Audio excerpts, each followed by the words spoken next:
പാത്തുവും ഉമ്മയും സ്നേഹത്തിന്റെ കതിർമണികൾ. മലപ്പുറത്തെ പച്ചപ്പും കുളിരുമുള്ള ഒരു ചെറിയ ഗ്രാമം. അവിടെ പാടവരമ്പത്ത് തലയുയർത്തി നിൽക്കുന്ന ഒരു ചെറിയ ഓടുവീട്. ആ വീട്ടിലെ അടുക്കളയിൽ നിന്നാണ് നമ്മുടെ കഥ തുടങ്ങുന്നത്. ആമിന ഉമ്മ എന്നും പുലർച്ചെ എഴുന്നേറ്റ് അടുക്കളയിൽ തിരക്കിലാകും. പുട്ടിന്റെ മണവും കാപ്പിയുടെ സുഗന്ധവും ആ വീടാകെ പടരും. പാത്തു എപ്പോഴും ഉമ്മയുടെ നിഴലാണ്. 10ാം ക്ലാസ്സിൽ പഠിക്കുകയാണെങ്കിലും ഉമ്മയുടെ കൂടെ അടുക്കളയിൽ ഇരിക്കാനും ഉമ്മ പറയുന്ന പഴയ കഥകൾ കേൾക്കാനുമാണ് അവൾക്ക് ഏറെ ഇഷ്ടം. ആദ്യത്തെ ഓർമ്മ.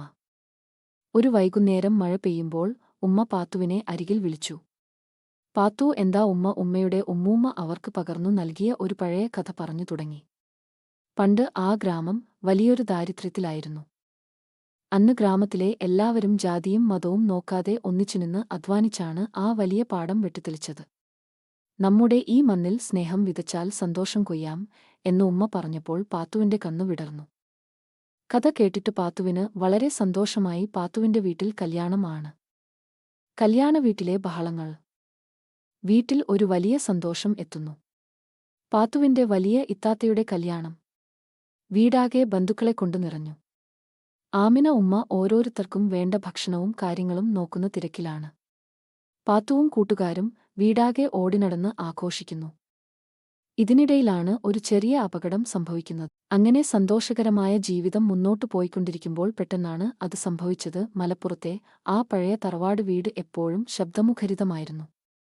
പാത്തുവിന്റെ ചിരിയും ആമിന ഉമ്മയുടെ വാത്സല്യം നിറഞ്ഞ ശകാരങ്ങളുമാണ് ആ വീടിന്റെ ജീവൻ. ഉമ്മ ഒരു പലഹാരമുണ്ടാക്കിയാൽ അതിന്റെ ആദ്യത്തെ കഷ്ണം പാത്തുവിന്റെ വായിലായിരിക്കും. കൊയ്ത്തുകഴിഞ്ഞ് മുറ്റത്ത് ഉണങ്ങാനിട്ട നെന്മണികൾക്ക് കാവലിരിക്കുമ്പോൾ ഉമ്മ പാത്തുവിന് പഴയ പാട്ടുകൾ പാടിക്കൊടുക്കും. ആ വീടിന്റെ മുറ്റത്തെ വലിയ മാവിൻ ചുവട്ടിൽ അവർ ഒരുമിച്ച് ഇരുന്ന് സ്വപ്നങ്ങൾ നെയ്യാറുള്ള വൈകുന്നേരങ്ങൾ പാത്തുവിന്റെ ജീവിതത്തിലെ ഏറ്റവും വലിയ സന്തോഷമായിരുന്നു. അന്നൊരു പെരുന്നാൾ കാലമായിരുന്നു. വീടാകെ പുത്തൻ മണവും മൈലാഞ്ചി മണവും നിറഞ്ഞുനിന്നു. പാത്തുവിന് ഇഷ്ടപ്പെട്ട പട്ടുപാവാട തുന്നിക്കൊടുക്കാൻ ഉമ്മ രാപ്പകലില്ലാതെ അധ്വാനിച്ചു. എന്റെ മോൾ ഇത് ഇട്ടു നടക്കുമ്പോൾ മാലാഖയെപ്പോലെ ഉണ്ടാകും എന്ന് പറഞ്ഞ് ഉമ്മ പാത്തുവിനെ ചേർത്തുപിടിച്ചു.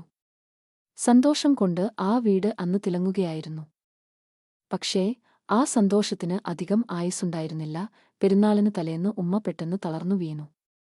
ആശുപത്രിയുടെ വരാന്തയിലെ തണുത്ത വെളിച്ചത്തിൽ തനിച്ച് ഇരിക്കുമ്പോൾ പാത്തുവിന്റെ ഉള്ളിലെ സന്തോഷമെല്ലാം മാഞ്ഞുപോയി. ഉമ്മയ്ക്ക് അസുഖം ഗുരുതരമാണെന്ന് ഡോക്ടർമാർ പറഞ്ഞപ്പോൾ പാത്തുവിന്റെ ലോകം നിശ്ചലമായി.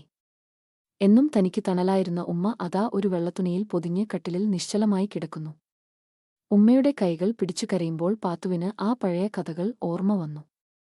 സ്നേഹം വിതച്ചാൽ സന്തോഷം കൊയ്യാം എന്ന് പറഞ്ഞ ഉമ്മ ഇതാ തന്നെ വിട്ടുപോകാൻ ഒരുങ്ങുന്നു. ആ ഗ്രാമമാകെ ആ സങ്കടത്തിൽ പങ്കുചേർന്നു. പാത്തുവിന്റെ കണ്ണുനീർ തോരാതെ പെയ്തു. ദിവസങ്ങൾ കടന്നുപോയി. ഉമ്മ മെല്ലെ ജീവിതത്തിലേക്ക് തിരിച്ചുവന്നെങ്കിലും പഴയപോലെ നടക്കാനോ പണിയെടുക്കാനോ അവർക്ക് കഴിയുമായിരുന്നില്ല. സങ്കടം മാറിയിരുന്നില്ലെങ്കിലും പാത്തു ആകെ മാറിപ്പോയി. കളിപ്പാവകളെയും കൂട്ടുകാരെയും മാറ്റിവെച്ച് അവൾ ഉമ്മയുടെ തണലായി മാറി. ഉമ്മ തനിക്ക് ചെയ്തു തന്നിരുന്ന ഓരോ കാര്യവും അവൾ ഉമ്മയ്ക്ക് വേണ്ടി ചെയ്യാൻ തുടങ്ങി. ഉമ്മയുടെ മുടി ചീകിക്കൊടുക്കുമ്പോഴും മരുന്നുകൾ എടുത്തുകൊടുക്കുമ്പോഴും പാത്തുവിന്റെ കണ്ണുകളിൽ സങ്കടമല്ല, മറിച്ച് വലിയൊരു തിരിച്ചറിവിന്റെ സ്നേഹമായിരുന്നു ഉണ്ടായിരുന്നത്. ഒരു വൈകുന്നേരം വീണ്ടും ആ പഴയ മാവിൻ ചുവട്ടിൽ ഉമ്മയെ വീൽചെയറിൽ ഇരുത്തി പാത്തു അടുത്ത് ഇരുന്നു. ഉമ്മ മെല്ലെ പാത്തുവിന്റെ പകൽ സമയം സ്കൂളിൽ പോയി വന്നാൽ ഉടൻ പാത്തു അടുക്കളയിലേക്ക് ഓടും. ഉമ്മയ്ക്ക് ചായ ഉണ്ടാക്കിക്കൊടുക്കാനും വീട് വൃത്തിയാക്കാനും അവൾക്ക് ഇപ്പോൾ ആരുടെയും സഹായം വേണ്ട. രാത്രിയിൽ എല്ലാവരും ഉറങ്ങിക്കഴിഞ്ഞാൽ വിളക്കിന്റെ വെളിച്ചത്തിൽ അവൾ തന്റെ പാഠപുസ്തകങ്ങൾ തുറക്കും. ഉമ്മ ഇടയ്ക്ക് വിളിക്കുമ്പോൾ പഠനം നിർത്തി ഓടിച്ചെന്ന് അവരെ സഹായിക്കുന്നത് പാത്തുവിന് ഇപ്പോൾ ഒരു ശീലമായിക്കഴിഞ്ഞു. തന്റെ ക്ഷീണത്തേക്കാൾ ഉപരി ഉമ്മയുടെ സുഖത്തിനാണ് അവൾ മുൻഗണന നൽകുന്നത്. വിജയത്തിന്റെ മധുരം. പരീക്ഷാഫലം വന്ന ദിവസം ഗ്രാമമാകെ പാത്തുവിനെക്കുറിച്ചാണ് സംസാരിച്ചത്. കഠിനമായ സാഹചര്യങ്ങളിലും അവൾ ഉന്നത വിജയം കരസ്ഥമാക്കി.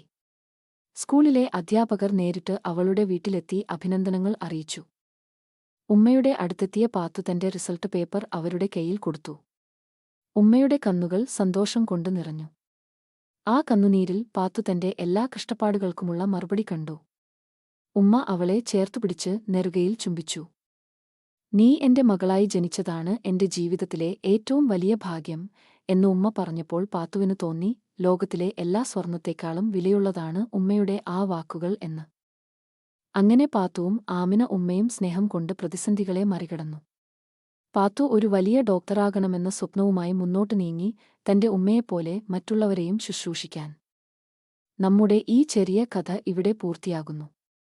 ഈ യാത്രയിൽ നമ്മൾ സ്നേഹം, ഉത്തരവാദിത്തം, കഠിനാധ്വാനം എന്നിവയെക്കുറിച്ച് സംസാരിച്ചു.